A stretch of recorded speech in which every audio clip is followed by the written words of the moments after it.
The church bells were still echoing in the quiet summer air when Margaret Wilson, a 68-year-old retired librarian, gripped her cane and blinked back tears, standing in the aisle of the small-town chapel where her granddaughter was moments away from saying, "I do." Rows of white roses lined the pews, sunlight filtered through stained glass windows, and the scent of lilacs hung like a delicate promise of hope. But in Margaret's chest, an ache pulsed like an old wound refusing to heal.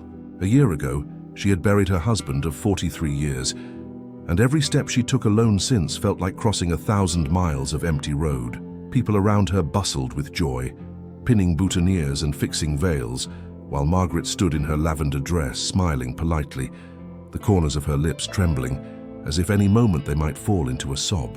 Today was supposed to be pure celebration, but for her, joy and grief seemed forever intertwined, like two colors she couldn't separate.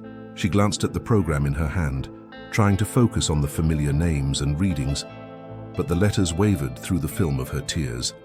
When the organist began the soft prelude, she exhaled shakily, telling herself she could make it through one more family milestone without crumbling. Just as the first bridesmaid stepped out, Margaret closed her eyes, gathering her strength, only for a sharp, unexpected sound to cut through the music, a yowl that made every guest's head snap toward the altar. There, in the middle of the polished wooden stage, a ginger cat appeared as if conjured from thin air, fur puffed, eyes wild, clutching something small and glinting in his mouth. Gasps rose through the chapel as the cat dropped it at the feet of the stunned officiant, and for one perfect second, silence hung so heavy it felt like the world itself had stopped spinning. You won't believe how this story ends. What the cat brought to that wedding would move even the hardest of hearts and change the meaning of that day forever. Margaret clutched the pew in front of her, leaning forward, eyes wide in disbelief. Her heart hammering so fiercely, she worried someone might hear it over the stunned hush in the chapel. She wasn't a woman who believed in signs or miracles. She'd stopped believing in those after the slow, cruel months of watching her husband fade away in the hospital.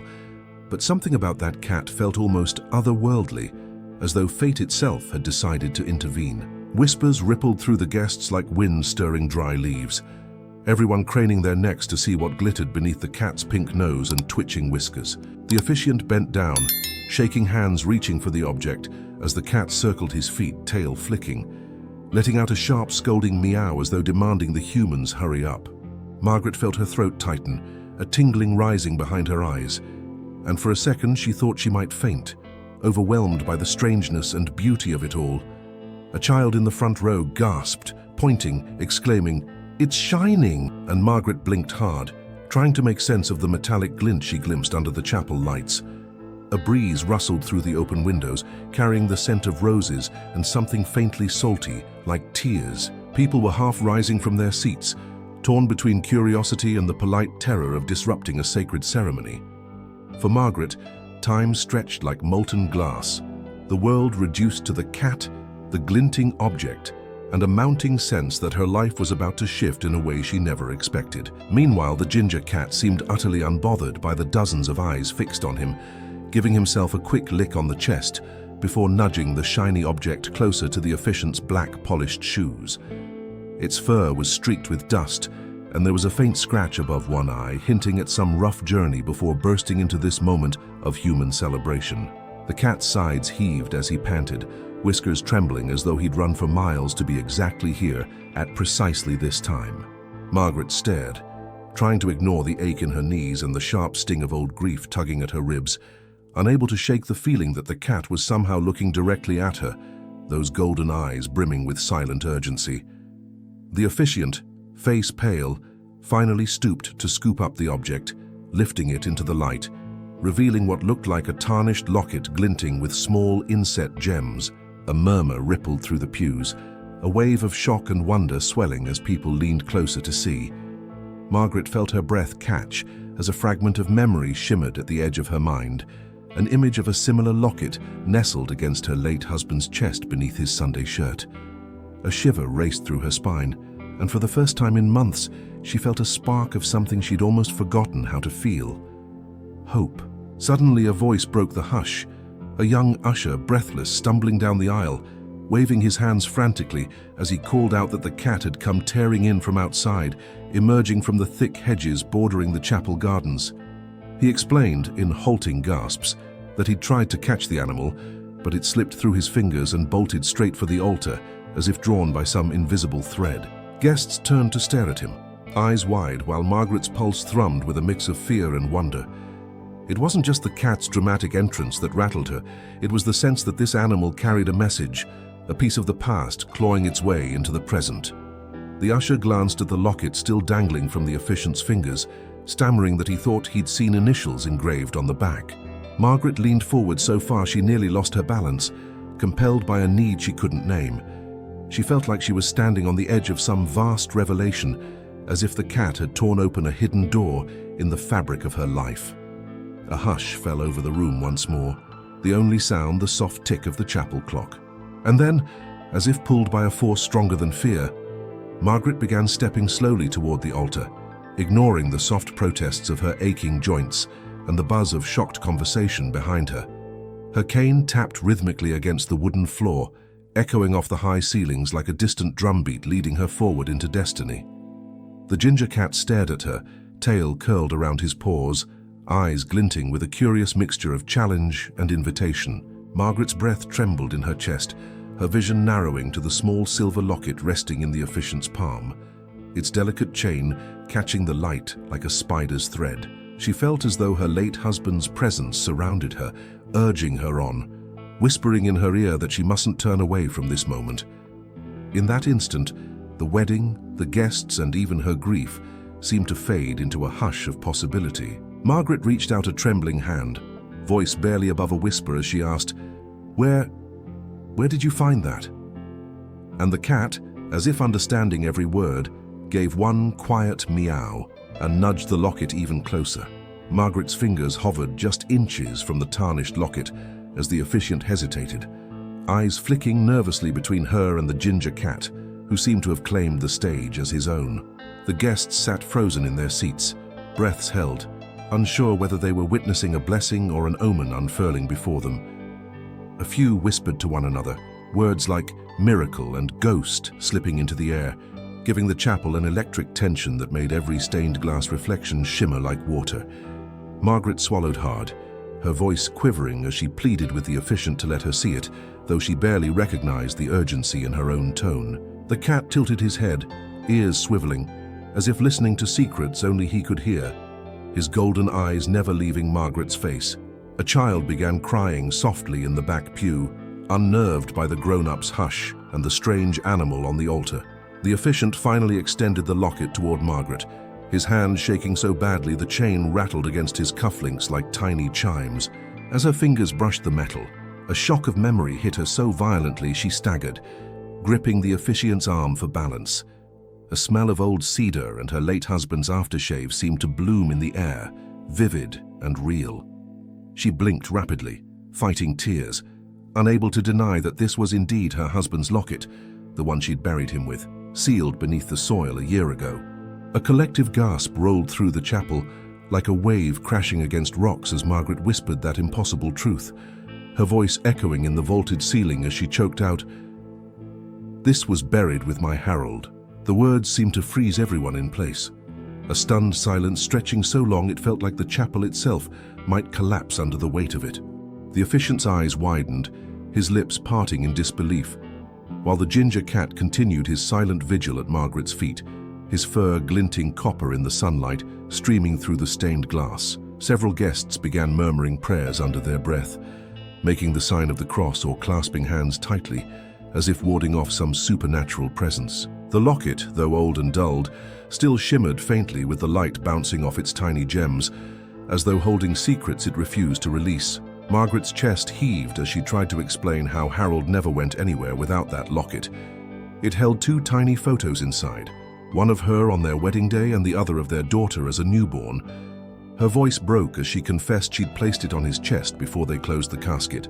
Now seeing it here on a cat stage invasion made the ground feel like it was tilting beneath her feet. A wave of dizziness overtook her, and she leaned harder on her cane, gripping it so tightly her knuckles blanched. The ginger cat gave a low, guttural meow, that almost sounded like a reprimand, stepping closer as though insisting that Margaret open the locket immediately. The officiant stared helplessly between woman and cat, clearly torn between maintaining the sanctity of the wedding and being swept up in this surreal revelation. Margaret's hands trembled as she fumbled with the tiny clasp, her fingers unsteady from age and sheer shock, while the cat lightly pawed at her wrist as if urging her on. A hush blanketed the chapel so utterly that even the birds outside seemed to pause their songs. The clasp finally gave way with a faint metallic click, and Margaret pried the locket open, revealing two tiny photos exactly as she remembered, her young face beaming in a veil and her infant daughter in Harold's arms. A sob burst out of her, raw and jagged, drawing a few sympathetic cries from the guests who were now wiping away tears of their own. The reality of holding something she'd thought forever buried was almost too much to bear, crashing over her like a tidal wave of memory and loss. And yet, beneath the grief, a strange spark of hope began to flicker, small but persistent. She turned the locket over in her palm, noticing fresh scratches along the back that hadn't been there before. It was as though the locket had clawed its way back to her from the earth itself. Questions erupted from the guests all at once, voices overlapping as people demanded to know how the locket could have possibly resurfaced and why the cat had it. Margaret tried to speak, but the words tangled in her throat, and the ginger cat stepped protectively between her and the crowd, tail bristling, eyes narrowing in warning. A few guests leaned closer, some suspicious, others convinced they were witnessing divine intervention, and one older man even whispered that Harold must have sent the cat as a messenger. Margaret clutched the locket to her chest, feeling as though her entire world had been turned inside out. The officiant gently suggested they should pause the ceremony, but Margaret shook her head violently, her voice cracking as she insisted they continue. Yet her eyes never left the cat, who now prowled in slow circles around her feet, every muscle taut with purpose. There was no mistaking the protective stance of the animal, as though guarding both Margaret and the secrets he'd carried into the chapel. Margaret wiped her cheeks with trembling fingers, determined to understand how this creature had come to possess her husband's final keepsake. The cat paused, looking up at her with eyes full of something far too deep and ancient for any ordinary pet. Margaret knew she couldn't simply go back to sitting quietly in the pews, pretending nothing had happened. The truth demanded to be uncovered, no matter how terrifying the implications might be. Her voice, stronger now, cut through the whispers as she vowed to find out where the cat had come from and how he'd unearthed the locket she believed lost forever. She glanced around the chapel, feeling every eye upon her, realizing she'd become the unwitting center of an unfolding mystery. The ginger cat gave another emphatic meow, then trotted purposefully toward the chapel doors, pausing to glance back at Margaret as though urging her to follow. A murmur of astonishment rose among the guests as they shifted in their seats, craning their necks to see what would happen next. Margaret felt the pull in her chest like an invisible thread tightening, connecting her to the animal and whatever truth lay waiting beyond those doors. Despite the pain in her joints and the turmoil in her heart, she took one determined step forward. She knew deep in her bones that she couldn't walk away anymore. Whatever secrets this cat held were tied to her husband, to her past, and maybe even to her own salvation.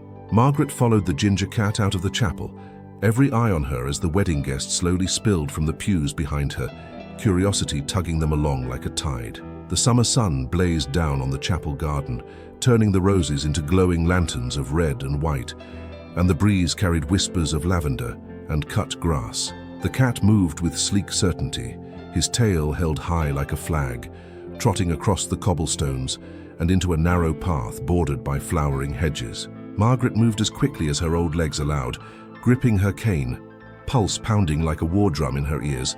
The guests murmured and followed at a cautious distance, forming a hushed procession behind her as though part of some sacred ritual.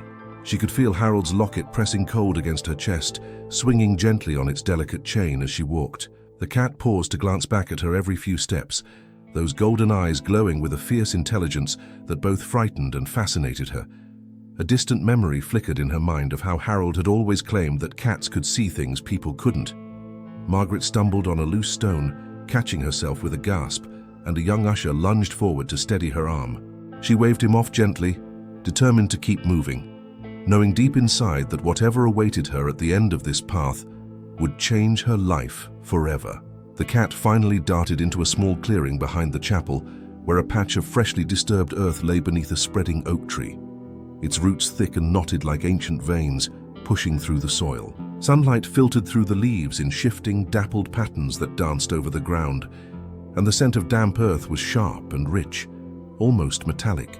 The ginger cat circled the spot with short, deliberate steps, sniffing and pawing at the edges, as though confirming some hidden truth. Margaret's breath caught in her chest as she realized the soil appeared recently dug and refilled, the dark earth standing in stark contrast to the pale dust of the surrounding path. A few guests gasped as they gathered behind her, clutching each other's hands and whispering urgent prayers or theories about what lay beneath. The officiant stepped closer, swallowing hard, clearly torn between his role as spiritual guide and his own human curiosity. Margaret felt her knees go weak, leaning heavily on her cane as the cat gave a soft, mournful meow, eyes locked onto hers with an intensity that sent shivers down her spine. She knew, without being told, that the cat wanted her to dig there, that something of Harold's was waiting to be found. Her fingers trembled as she reached for a small spade propped against the chapel wall, forgotten from the gardener's earlier work. Margaret dropped to her knees beside the disturbed earth, ignoring the sharp protest of her joints as she began to dig, each scoop of soil scraping against the metal spade with a harsh, urgent sound. The cat crouched beside her, tail flicking anxiously, his ears pinned back as though bracing for something monumental.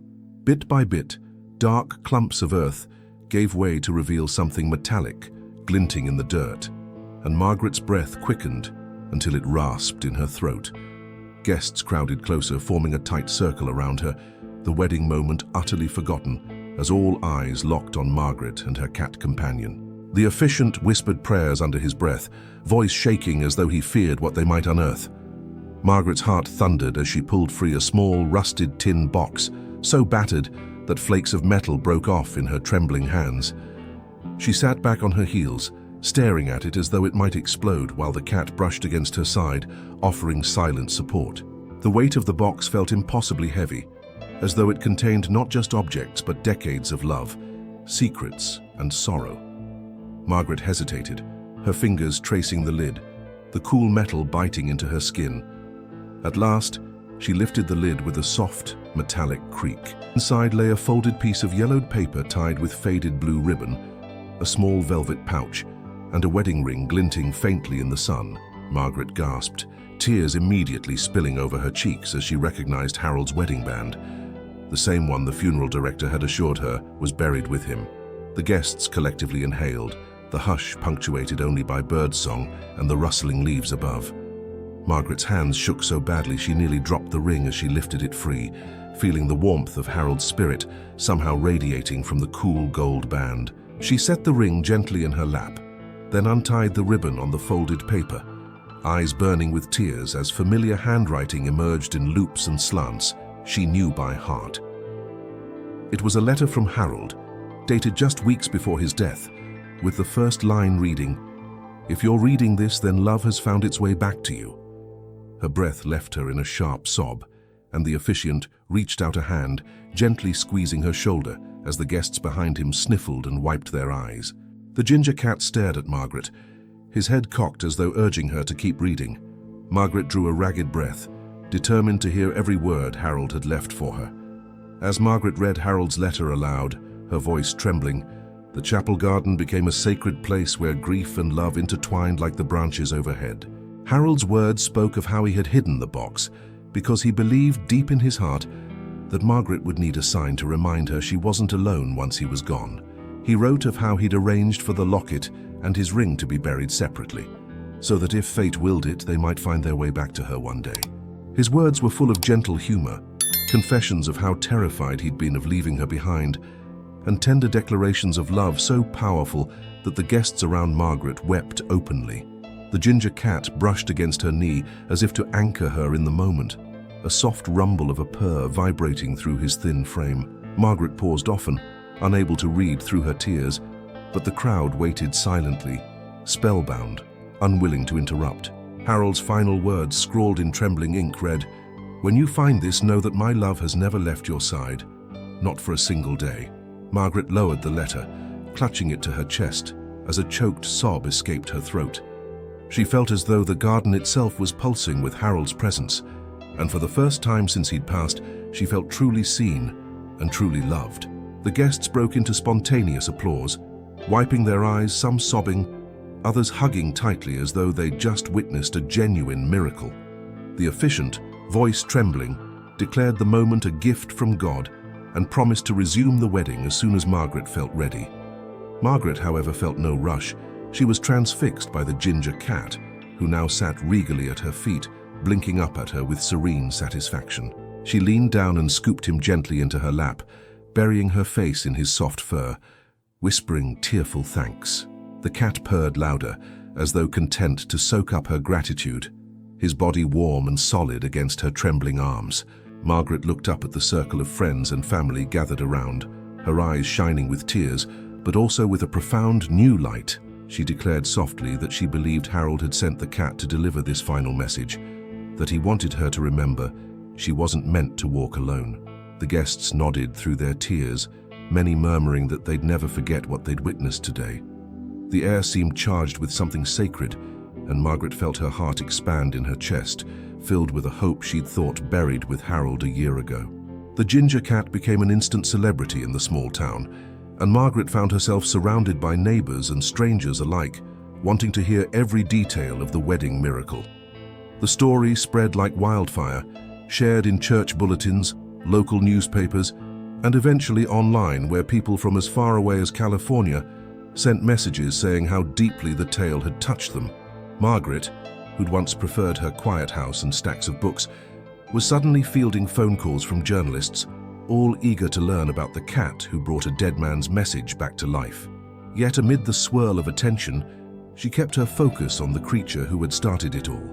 She named him Harold Jr., or Harry for short, and brought him home that same evening, unwilling to let him vanish into the streets again. Her house, once silent and filled with echoes of grief, was now alive with the soft pad of cat paws, the jingle of a collar bell, and the gentle vibration of a purr that seemed to soothe wounds she'd thought would never close. Harry became her shadow, following her from room to room, curling up beside her each night as if to guard her dreams. Margaret found herself smiling more often, her laughter echoing off the walls that once felt so oppressively empty. The sunlight streaming through her curtains each morning felt warmer somehow, as though carrying Harold's spirit into the new day. Small gestures in Margaret's daily life began to change in ways no one else might have noticed, but which told the true story of healing taking root. She started opening the curtains wider, letting the light pour in instead of shielding herself behind drawn drapes. Old wedding photos, once hidden in dusty drawers, were now displayed proudly on the mantel, Harold's smiling face watching over the room. She took Harry for short walks in the neighborhood garden, where neighbors would stop to greet her and offer gentle words of comfort or curiosity about the cat's heroics. Margaret even found herself joining the community knitting circle again, something she'd abandoned after Harold's passing, afraid of sitting surrounded by happy chatter she could no longer bear. Harry often rode in her lap, earning delighted laughter from the other women, who joked that Margaret now had the most famous cat in the county. She began preparing proper meals for herself, instead of nibbling on toast or skipping dinner altogether, discovering a renewed appetite for life and food alike. Music returned to her home too, gentle jazz and old love songs drifting from her radio, filling the air with soft reminders of happier days.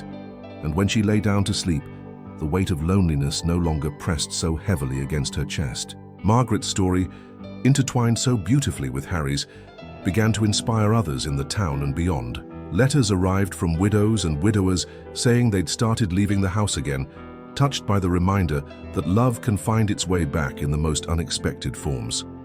The local paper printed a follow-up feature titled "The Cat Who Brought Back Love," and people began donating to the animal shelter in Harry's honor. A small community campaign launched to help stray animals, inspired by how a single cat had turned a day of wedding vows into a miracle of second chances. Children from the nearby elementary school sent Margaret colorful drawings of cats wearing superhero capes, each one scrawled with hopeful messages like "Love never dies" or "Cats are angels." Margaret carefully pinned each drawing on her fridge, smiling each time she passed. Even the church incorporated the story into sermons about faith, hope, and how signs sometimes come in the smallest, furriest packages. The town felt closer, knitted together by the collective awe and tenderness born from witnessing something so inexplicably magical. Margaret found herself speaking publicly at community gatherings, voice still soft, but now edged with purpose. Yet for Margaret, the greatest change was a quiet, personal one. She finally felt her grief transforming from a jagged wound into something softer and more bearable. Harold's letter and locket now rested on her bedside table, beside Harry's favorite toy mouse, symbols of a bridge between past and present. Some nights Margaret would sit on her porch, Harry curled in her lap, looking up at the stars and talking softly to Harold, telling him about her day and all the tiny joys she'd rediscovered. She still missed him fiercely, but she no longer felt adrift in a dark ocean of sorrow. Instead, she felt as if she stood on solid ground, with Harry beside her, like a small, determined lighthouse guiding her home. The guests from the wedding often stopped by, bringing flowers or fresh-baked pies, eager for updates on Harry's latest antics. Margaret welcomed them all, her once quiet house now filled with laughter and warmth. And sometimes, in Harry's eyes, she thought she glimpsed Harold's spirit, a gentle spark of love reminding her that some connections are never truly severed. The sharp edges of her grief softened into a bittersweet peace, transforming her sorrow into gratitude for every memory Harold left behind. One sunny afternoon, exactly a year after Harry had leapt onto the wedding stage, the town held a small anniversary celebration in the chapel garden. People gathered under colourful banners declaring miracles come in small packages, and Margaret was invited to speak. Standing beneath the oak tree where she'd unearthed Harold's secret box, she held Harry in her arms and thanked everyone for their kindness, their love, and for believing in the impossible right alongside her. She spoke of Harold's letter, of how love never truly leaves us, and of how a ginger cat had delivered the message she most needed to hear. Her voice cracked with emotion, but she stood tall, smiling through her tears as Harry nuzzled her cheek. The crowd applauded wildly, many wiping their eyes, and afterward, people lined up to stroke Harry's silky fur as though touching a living talisman of hope. Margaret's granddaughter, now happily married, hugged her tightly and whispered that Harold would be so proud. The sun filtered through the leaves above, casting golden patterns on Margaret's silver hair, and for a moment, it felt as though Harold himself stood beside her, his hand warm against hers. She closed her eyes and whispered a silent thank you to the man she would love forever. And so, the woman who thought her heart had been buried with her husband found herself reborn beside a ginger cat who'd crashed a wedding and carried a locket from beyond the grave. Margaret didn't just save a cat that day. She discovered that love can slip back into our lives when we least expect it, fierce and miraculous as a creature with wild eyes and soft paws. Harry became her daily reminder that Harold's love still pulsed through the world, hidden in the small moments waiting to be found again. Her days now held laughter, purpose, and quiet joys she'd thought forever lost, and her nights were no longer darkened by despair. The town continued to share her story, weaving it into local legend, a tale whispered to comfort others who felt left behind by grief. People who heard it left with the conviction that even the deepest wounds could heal in unexpected ways. Margaret would often stroke Harry's fur and smile, knowing she wasn't alone anymore. Because she hadn't just saved a cat that day, she found herself and a piece of Harold's love that would shine inside her always.